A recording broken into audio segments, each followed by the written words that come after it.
মামায় ঘোরাবে কত উলুর বলদ বলবে মামা ঘোরাবে কত মাকে তোমরা থেকে বলছে এই স্কুলে কতদিন থাকবে যে বাবা করতে মা মায়া লাগবে কতদিন থাকবো কতদিন ঘোরাবে মামা ঘোরাবে কতদিন হাতে রাখবে উলুর বলদের মতো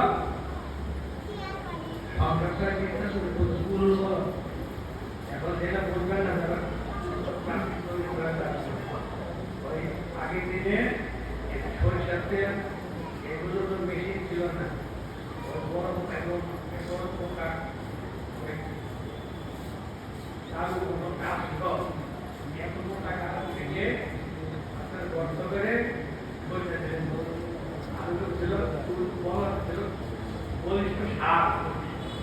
আগে ঘোরাবে আর করতে করতে এটা গর্তে কাটা না করে প্রহার করে খেতে